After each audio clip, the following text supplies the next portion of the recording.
Okay, the last couple of videos I did had to do with eyes to the ball and what the head does at contact. I wanted to show you this because this is a really cool example of what I'm talking about. Watch how steady his eyes are. You can see that the bat in the background is moving. So he's in the act of swinging. But look how steady his head has stayed throughout this. The eyes are level. And when the eyes stay level, the eyes stay in stereo. So both eyes work in conjunction. As soon as there's a tilt, that's going to not only tilt the shoulders a little bit more than normal, but it's also going to make the eyes readjust. So the very best chance you have of gathering the maximum amount of information from the pitch on its way is to keep the head exactly steady. This is a really good example right here. At this point right about now, he would have to move his head physically down in order to see the ball hit the bat. But as you can clearly see here, that's not what's happening. In his case, what's happening is he's tracked it as long as physically possible and then swung the bat.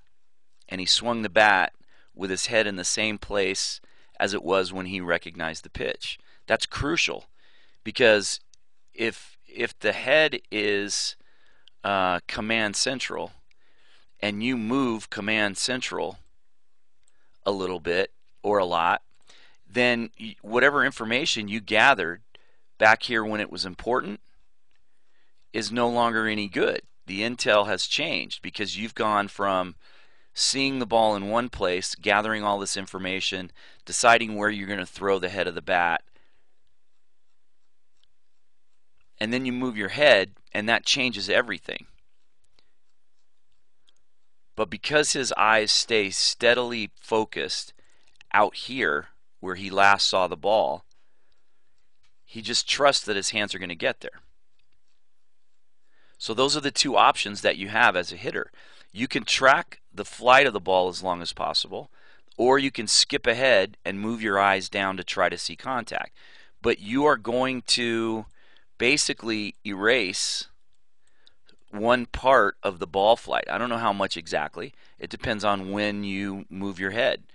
But at some point, if you make your eyes go down to see contact, then you've let go of what I think is the most crucial time. And that is the second third of the flight of the pitch. The first third is easy. Everybody sees that. That's the part that shows you where the ball's going in, out, up, down. It gives you spin. You're going to see spin in the first 20 feet. But in the second 20 feet, that's when you're going to see speed. And that is crucial.